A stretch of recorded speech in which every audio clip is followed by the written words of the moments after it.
7. And the LPL are heading toward that semi-final. LCK's already secured first, so we can see this matchup come through again. But first, you want to see that LMS and the VCS can hold a candle to FunPlus Phoenix.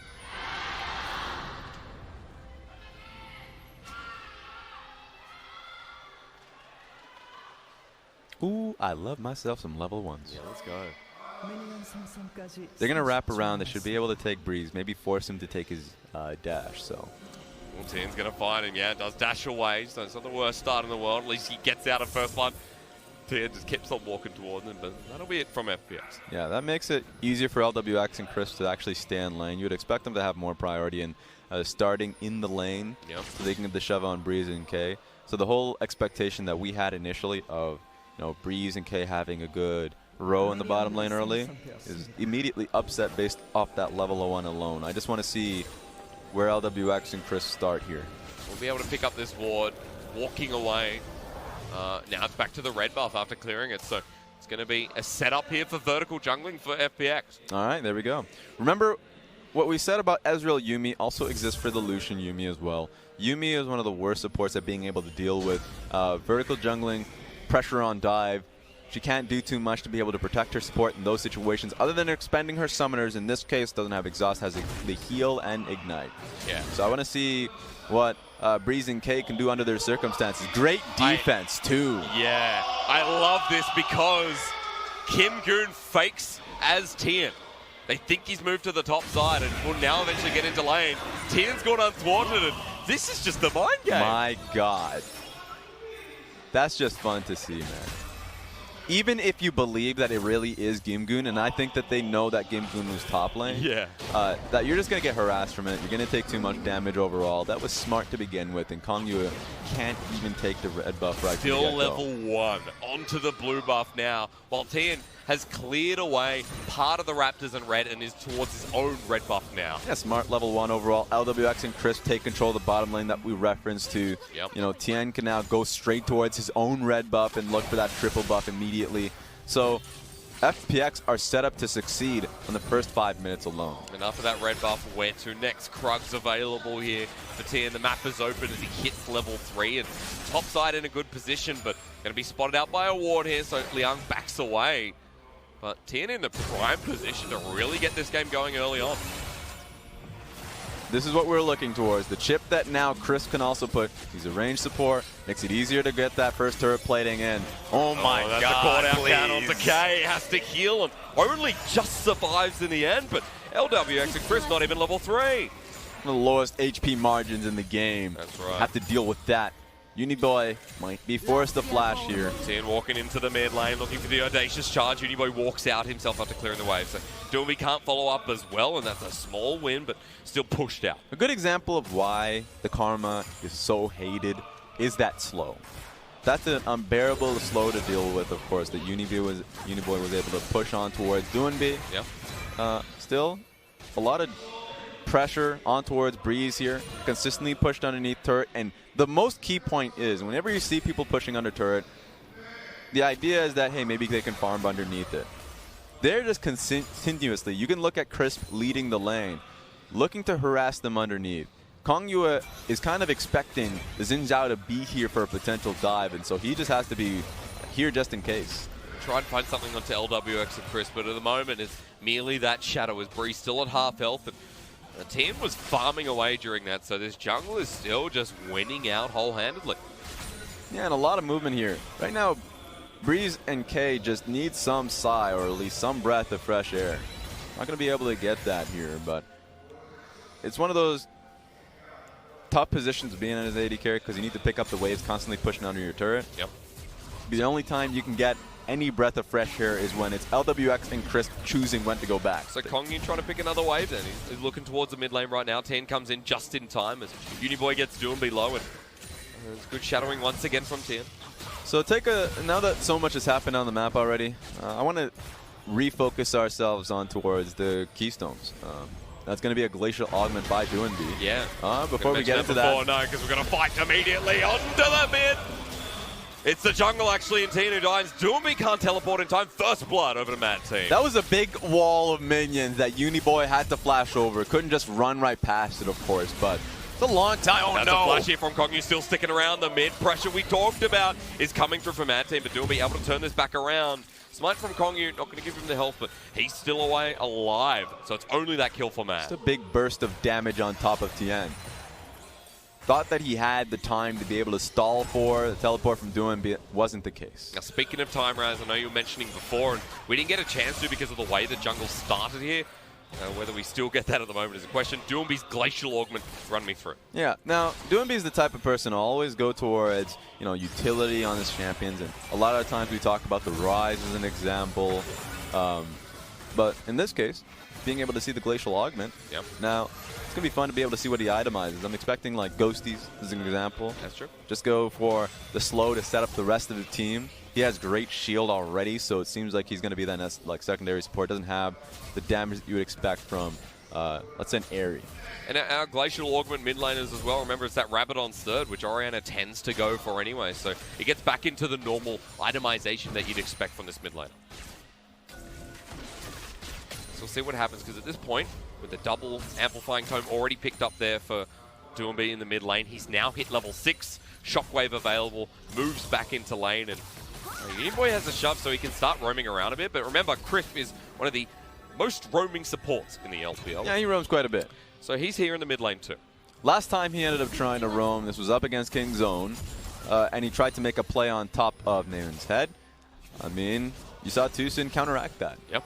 Great state of mind from King's Zone to be able to recognize what Chris was trying to do, to be able to get his team back into the game and stop it from happening. And so Mad Team's doing a good enough job to recognize that. You can already see that, you know, the control wards are being placed defensively to be able to at least keep Kongyu up. Let's see if this gets stolen really close. Yeah, 8 HP. Chris was coming around the corner, but no vision, of course, so had no way of knowing. Oh, Tien come on. moves into the jungle once again. Now, he's at a level disadvantage. That kill in the mid lane with the experience, Kongyu is 6 and has Dragon's Rage. So you don't want that trade. Tien walks away, and so rightly so. Chris was just willing to do this, knowing that Caitlyn can hold on her own. Yep. There's no CC there, of course, from Kay and Breeze to be able to force a fight. So they just have to deal with the Caitlyn pressure while Lux is off on her own. Chris eventually gets back to lane with LWX, and Breeze has caught back up a little bit, but still 15 CS down in this lane.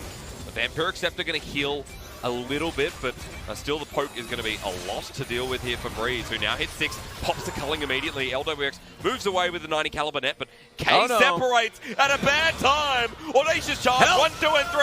Cat can't survive. No! Animal cruelty at its finest here for Rift Rivals Day 2. Breeze wasn't tuned into the play either, didn't know what was happening, so couldn't immediately move towards the Yuumi. That was quick, man. Yeah. Thought he can get a ward off, at least to get some vision. Didn't expect to be finding Tien at the end of that bush. Man, that's a good kill for LWX as well. Remember, there's a BF sword already in inventory. Turret plating there too. Itemization going to start coming a lot quicker as Mad Team, their response is towards the top side, but Gimgoon's already out. Yeah, well played. Gimgoon is a very respectable top lane. When he's on a weak side and he knows that people are roaming towards his head, understands that Doomby can get a wave being pushed in. So there we go. Karma has to come and be able to retrieve this. Which is very impressive considering that Gimgoon a lot of the time, you know, hasn't played towards that weak side. So even though he's almost 30 CS behind, towards the top side now. Oh boy. Safety in numbers while bottom lane gets ferocious from FPX. Yeah, they're going to see Doomby now. And being able to make that call. Look at Karma. She's coming in. One there, Shockwave flashed away from by Breeze. Karma is going to slow them down. No Mad Team wants this fight. Tien jumps on top of Uniboy. They're going to get the slowdown eventually. The tether to come through. Mad heal, or rather speed up the Karma. But no surprise there from Mad. They can't get it. Yeah, nice binding coming in from Crisp. But overall, you're still under this pressure. You got to take this L. Take a look at the CS advantage. 30 CS. Yeah. The LWX has on your head. To be fair, Liang still has the same, but you're right. That's massive advantage. The biggest Caitlyn advantage we've seen so far. There's a difference between 30 and 20. That's true. Teleport going to be used here by LWX in the bottom lane. Now, Chris tagged a little bit here, but still good news bears. LWX waiting for the wave to push in ever so slightly as Ping's going down here from Mad, wondering what the heck's going on. Breeze walking away from the light binding, but only just. Getting pushed up underneath turret up here, but Liang has to back away after picking up his second bit of turret plating. Chris finally lands it. Do we get the ulti as well? Okay, it happens again. What can you say? Rough. I think he has like 7 more lives. 0 and 2 now on the support. Breeze left in his lonesome Raz without a summon of a cleanse available. You can get behind it there. He won't have to use it now, but Ace in the hole onto Breeze. He gets half health. LWX and Chris need one more minion wave to get this turret. At least he has potions running. He has himself, of course, the Biscuit and Vamp Scepter. Yep. That's not going to save your tower. Tian's here once again alongside Chris. Turret goes down eventually just with the pressure alone, and a big gold lead for the bottom side. The top side with its pressure alone, Mad Team are able to start this Rift Herald. Oh, see this. Tien is just rushing towards this, so they know that it's happening. Dumby has That's ulti. not the right Tien. We all know where he really is. Yeah. Dumby has ulti once again. Level 9 with the blue buff available, so Mad Team getting pushed off this. You got Xin Zhao's on 2 sides. Liang Kongyu moving up. Oh, A double damage. tangle bug. Yeah, and some good poke while they're at it. Liang will turn it back around. Gimyu now has to shift his way out, but gonna get bursted down with electrocute. No pop blossom for you. Mad Team get yet another kill, but FPX are ready to re-engage. Looking to force the fight. They still have both flashes up, so Liang and Kongyu should be safe. But they're getting sandwiched in from the side. Uniboy coming up with K at his wing. The Sonic Wave into Resonating Strike. The flood. Instant ulti from T and denies it. Poke coming through from LWX, but that was just a quick, nice play from the jungler of FPX. A lot of poke on Tien. Tien can no longer look to defend a Rift Herald tick. I think Mad Team is in a good position to do it. Tien's still nearby, but you're right. Smite was used there just to heal back up. And Mad begin this once more with Chris spotted in vision. All right, teleport. Mad want this, and they're going to commit to take it. Now, this is Leon. FPX. Still very messy. Shifting around. Vision now placed by FPX, and it's going to reset. And this is what it's annoying. FPX don't need to commit too hard to force a fight, but at least to just reset the Rift Herald itself. Here we go now. Oh my god. FPX still trying to force this turret with his turret plating there. Liang hits with a shock blast. It's blocked by Gimgoon. Uniboy moving up in comparison, but just so back and forth. Now look at mid lane. I mean, throughout all of the shenanigans, Doinb is just fine being able to pick up turret plating. Yeah. And man, like, do we start this again? What do we do? That is not the right answer. We already have the answer to that. Tien can come in. Uniboy might be caught out. He's going to be spotted there by the light orb. And Mad just walking away once again. Get off this Rift Herald. It's over. This is the endless 8 right now. Yeah. LWX culling in the top lane just gets credit. Dodges away from Liang, and that was one headshot there from the Caitlyn. We just need to stop Mad Team from putting themselves in this position. Okay, well, you know, that's a lot of DPS on Breeze. Chris still has the ulti, Raz. He's Let's fast. go. Oh, he lands it. Gets the ulti, but that misses with the damage. 90 caliber net from LWX to get him closer, but it was a close call enough. It's going to keep happening. Sonic Wave into Resonating Strike. Team does it again. This What time are I we don't need to really compliment doing him. here? We're going top lane A-Ram. It's a toe ram, Raz. As Tien almost dies at the end of it as well. Mad Team send more members up, and now we're back to the mid lane. I mean, FPX are the ones that are passively farming up bot and mid at the same time. And Breeze just almost keeps dying. Out of all of this, 2K gold lead has been given FPX. Well, I guess the shenanigans are finally over. Raz, what do we call the FPX in the LPL? Team of Chaos, right? There's more a specific name, but they are a chaotic team by nature themselves. And if Mad want to play that chaotic style, even if it's towards the top side, FPX will take you whole hand. I mean, they're playing a smarter game. FPX, all they're trying to do is slow them down and stop them from taking Rift Herald and get more gold across mid and bot lane. Turret platings and just the turret itself now, we're past 14 minutes finally. This is being given towards Doinb. So throughout all of this, the one who's playing chaotically is Mad. As per their name. It seems very relevant in this game. Doinb going to be caught out, or rather final chapter comes through with double shockwave into the final spark. It survives for now. It's just back and forth once more while FPX continue to pick up more objectives, this time in the Mountain Drake.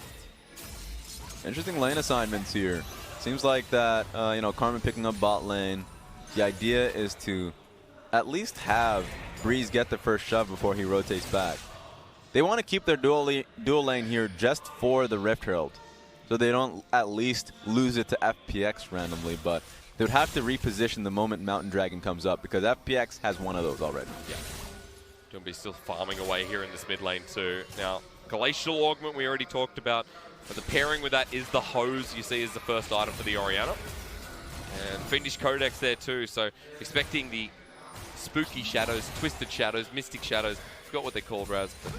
Twin Shadows. Yeah, that's the one. Seems to be the second item. I mean, it makes a lot of sense for Gimgoon, of course. We hit on the fact that going Twin Shadows alongside GLP is the right way to go for it. Yeah. It has good AP value, so I don't think that Orianna wants to go for that necessarily. We'll see as the game goes on, but Mad Team committing once again. Yeah, we're back to the Rift Herald dance. The hose that time not going to hit there from Doomby, and Mad might actually finally get this baton. Oh my God. Just steals it away. They were waiting for him. Doomby has no shockwave, but actually just comes up now. Kongu forces the flash with the Sonic Wave. They turn back onto Chris Liam, tries to go in as 10, now pops the ulti eventually. The final spark was exactly that for the Jace. And FPX pick up the kill and the Rift Herald steal. Yeah, that's just disappointing. At that point, that team commit to it when they could just be focusing on the lanes, and now they're put in this position. Rift Herald's online. And this is gonna sting here. Gimgoon, final chapter, just needed one more. But it won't connect. Rift Herald hit it and hit it hard. Second turret for FPX. And now all of that finagling, anything, I don't know what you can call it, from Mad Team to be able to try and get themselves a better lane matchup for Breeze and K and to rotate for the Rift Herald. FPX end up stealing it for themselves while getting all the waves in favor of Doomby and LWX. What the Mad Team get at the end of the day? That is nearly a 70 CS lead by LWX. Lancer, absolutely nothing. Woo! There you go. 80 carry versus 80 carry. And we'll get to have a look at this beautiful play again, I guess. I like the segue from not just stealing the Rift Herald, but turning it into a fight. Yeah. And it was all really on just how Tien and Chris were going to play this one out, based off the light binding. So, where does it go? Hits you, and then they can go for it. Hits both targets. Kongyu has to flash. So, yeah, I mean, that gets you your mid lane turret. I love how the thundering blow from the Jace actually sent them back. It rather sent Gimgoon back with a Pop Blossom. It almost killed Uniboy, so he had to flash. And yeah, that's been the game so far. That bit in the middle, that was when Rift Herald existed, and we started thinking about it more. Tough break here for Mad Team, Raz. And as the game goes on, you start feeling that gap increases. It was the 80 carry gap that we've been talking about all game long. What did you mention there before? 70 CS. It's about that with 2 items versus the 1 for Breeze. It's shortening now that Lucian's able to pick up the mid lane wave and Wolf Camp too. Yeah. So thankfully he's able to kind of combat that. Oh, couldn't get the big one. Chris just denied him. Don't touch it. It's mine. Breeze left to the mid lane there. He said he could pick up CS, that's fine, but FPX are not going to let that happen. That is a 2-item. Caitlyn is just rearing to go. Kongyue. Uniboy going to slow them down. Here's where we need to see the big kick. Where are you? Where is that Sonic Wave? Oh! Baited Shockwave in onto Kongyu. Turns around from FPX, and now that's their fight. They find the Jace into the side, but Tian just ults immediately with the Prowling Projectile. Get the slow. They want to turn onto Leon. He needs an Audacious Charge. Is he going to find it? He gets the slow onto Leon. They get the kill. It's chaos indeed from Mad, but FPX thriving in everything else. Kongyue was just thinking about it. Thinking about it for a long time and just didn't want to go for it because it was just too hard with how they're grouping up. Uniboy should not be here. The final spark. A 1-for-1 trade, yeah, but how are you going to highlight that? Mid lane waves coming in now, but I think that's going to be the last of the onslaught that FPX have been going for. I will say, this feels more of the FPX we know, Raz, from the LPL and what we last saw them in their performance. So moving towards, was that Sonic Wave almost off the back?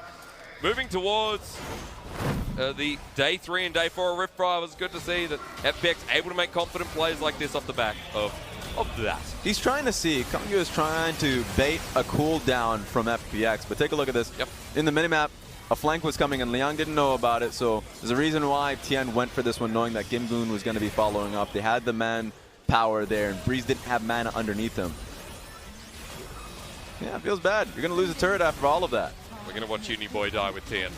Yeah, at least Kongyue was able to answer back to be able to kill Tien and then roam right back to Breeze too, so at least he's trading something back. So well needed right now. It's 2 kills on the Lee Sin, who holds the majority right now for Mad Team. But FPX walk into the enemy red side jungle, take what they want, and give nothing back. It's a double mountain on the menu for the FPX, and LMS and VCS fearing right now. They're 0-7. The potential for 0-8 gets further out of hand, depending on this fight. All right, no way for Lee Sin to get in unless if he goes for a ward hop in. So but there it is. Double mountain on top of FPX, positioning towards mid and Baron. Yeah, you know, you ain't hitting them. It's perfect from Tier, but even funnier. Okay, just trying to get these prowling projectiles to get the slow down. You can see Sonic Wave onto LWX. They flash with him. Kongi gets a double man kick, but can he get the kill? Kongi, even with Conquerors after healing up, doesn't. And eventually drops down. Hit will get bursted himself though, so this is good for Matt as Breeze gets pulled back in with the shockwave. Wants to turn the play. Ace in the hole, blocked by Leung, but as Chris misses the binding, you can see that Uniboy wants to go in. They force the flash out of the support, and LWX forcing him back. The ultimate burn, and so is the flash. LWX just crits for days though. Pop Blossom flash. Uniboy and K join the coffin as FPX clean up and head to the big purple worm. Kongyu knew he needed to do something. Something needed to happen, and he had LWX in his sights. Just didn't have enough damage to get lethal. Hit crisp on the way. Things were looking good for Mad Team until they weren't. And we're onto this Baron with FPX nailing it down. Kongyu not even going to go near it. Just full focus on the team. You can see their face right now, this stage. No reason to overreact. FPX have been able to hit a pretty large lead. Take a look. Uniboy and Kongyu are on the same page here. You can even see the Yumi willing to go right in with her ultimate while Lee Sin gets in. But they couldn't find the right angle for the kick. It really was just more so, I guess we'll get the damage, but you couldn't follow it up. And with the red buff on top of Caitlyn, she heals right back up, so when the fight's long enough, she can actually just walk up to Uniboy here. Yeah, ready? That's one, that's two. And look at Leon, because he's the one that got the last shot. Bam! Poor K, he dies at the end of this as well. And we don't get to see the full of it, because FPX are fighting again. Oh! I can hear the Korean dancers right now, they're just upset. Because that is Uniboy with a long death timer, and FPX with Baron who get the kill, get the turret, and a 10k gold lead running into the top side of the map. Yeah, top turret's now going to be the point of focus. There's nothing you can do. You don't have the range here. You're just going to be right for the picking. Shockwave on Leung. There's the first one, right after the second. And FPX with this momentum and Baron buff. They could either look for the end or they could look for the other inhibitor turrets. I mean, just play it burning slow. Wait a minute, they just won it. Yeah, Raz, it's FPX. They want to end this now. Keep LMS and VCS from finding a win as Sonic Wave will connect onto Chris, but FPX have already found one. Double cannon. Looking for the second. There's the kick flash, but it's on to LWX. He gets sent nowhere. He survives and kills his assassin in the process. Breeze assassinated himself. And Mad Team running for their lives. And FPX will keep LMS and the VCS combined from picking up a win in the group stage. 0-8. GG to FPX.